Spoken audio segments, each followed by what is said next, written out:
আসসালামু আলাইকুম সুপ্রিয় চাকরি প্রার্থী ভাই বোনেরা সবাইকে স্বাগতম। আশা করি সবাই ভালো আছেন। আলহামদুলিল্লাহ আমি ভালো আছি। আজকে আপনার জন্য আরেকটি নতুন নিয়োগ বিজ্ঞপ্তি নিয়ে হাজির হয়েছি।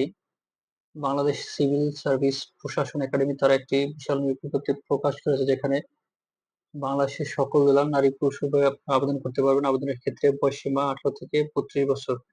তো মূল ভিডিওতে যাওয়ার পূর্বে যারা আমার চ্যানেলটিতে নতুন আছেন অবশ্যই আমার চ্যানেলটি সাবস্ক্রাইব করে দিবেন। তো এখানে আপনারা দেখতে পাচ্ছেন অনলাইনে আবেদনটি শুরু হবে 15 জুলাই সকাল 10 ঘটিকা এবং আবেদনের শেষ সময়সীমা 14 আগস্ট বিকাল 5 ঘটিকা। তো এই সময়ের মধ্যে আপনাদের এখানে আবেদন করতে হবে।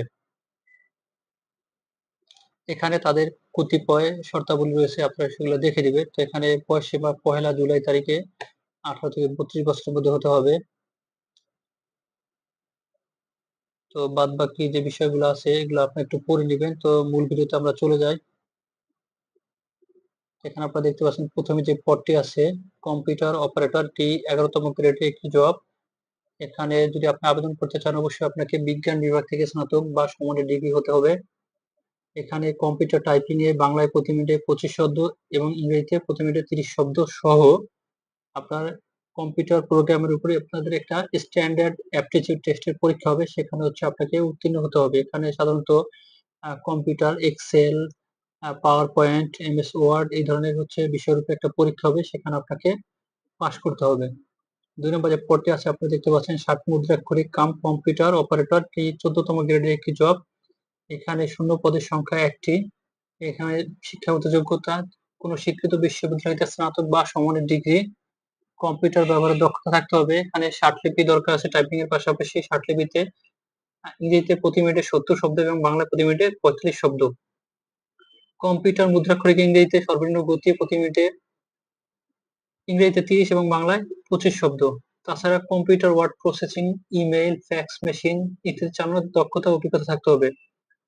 অভ্যর্থনাকারী এটা 16তম গ্রেডের একটি জব। এখানে পদসংখ্যা 1টি। এখানে শিক্ষাগত যোগ্যতা কোনো স্বীকৃত বোর্ড হতে 2য় বিভাগ বা সমমানের জিপিএ তে উচ্চ মাধ্যমিক সার্টিফিকেট বা সমমানের পরীক্ষায় উত্তীর্ণ।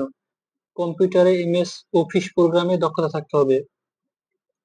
অফিস সহায়ক বেতন গ্রেড হচ্ছে 20। এখানে পদসংখ্যা 8টি। এখানে শিক্ষাগত যোগ্যতা কোনো স্বীকৃত বোর্ড হতে মাধ্যমিক স্কুল সার্টিফিকেট বা সমমানের পরীক্ষায় উত্তীর্ণ। তো 5 নম্বর পদটি আপনারা দেখতে পাচ্ছেন ক্লাস অ্যাটেন্ডেন্ট। এখানে বেতন গ্রেড 20। এখানে পদসংখ্যা 2টি। এখানেও আপনাদের মাধ্যমিক স্কুল সার্টিফিকেট বা সমানের পরীক্ষায় উত্তীর্ণ সহ প্রজেক্টর ও স্লাইড প্রজেক্টর চালানোর অভিজ্ঞতা সহ কম্পিউটার চালানোর দক্ষতা থাকতে হবে। বিনোদন কক্ষ অ্যাটেন্ডেন্ট। এখানে বেতন গ্রেড 20। এখানে পদসংখ্যা 1টি। এখানে শিক্ষাগত যোগ্যতা কোনো স্বীকৃত বোর্ড হতে 2য় বিভাগ বা সমমানের জিপিএ তে মাধ্যমিক স্কুল সার্টিফিকেট বা সমমানের পরীক্ষায় উত্তীর্ণ এবং television, video camera, projector, slide projector চালানোয় 1 বছরের বাস্তব কর্ম অভিজ্ঞতা থাকতে হবে। 7 নম্বর এবং সর্বশেষ যে পদটি আছে সেটা হচ্ছে মালি। এখানে বেতন গ্রেড 20 এবং এখানে পদসংখ্যা 1টি। এখানে 8ম শ্রেণী পাস, পাশাপাশি বাগান রক্ষণাবেক্ষণ ও পরিচর্যার কাজের বাস্তব কর্ম অভিজ্ঞতা থাকতে হবে। তো এই ছিল মোটামুটি আজকের সার্কুলারটি।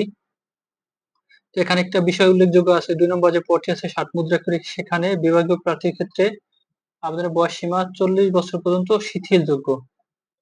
যারা সরকারি কিংবা আধা সরকারি কিংবা স্বায়ত্তশাসিত প্রতিষ্ঠানে জব করেন তাদের যথাযথ কর্তৃপক্ষের অনাপত্তি সনদ সহকারে আবেদন করতে বলা হয়েছে এখানে। তো এই ছিল আজকের সার্কুলারটি। এখানে আরো একটা বিষয় আমি বলে রাখি, এখানে 3য় শ্রেণীর পদের ক্ষেত্রে আবেদন ফি প্রথম যে পদটি আছে কম্পিউটার অপারেটর সেটার ক্ষেত্রে 156 টাকা, 168 টাকা, 150 টাকা যোগ 18 টাকা, 168 টাকা এবং 2 থেকে 3 নম্বর পদের জন্য 112 টাকা এবং 3য় শ্রেণীর যে পদগুলো আছে সেই ক্ষেত্রে আবেদনের ক্ষেত্রে 56 টাকা আপনাদের টেলিটকের মাধ্যমে প্রদান করতে হবে।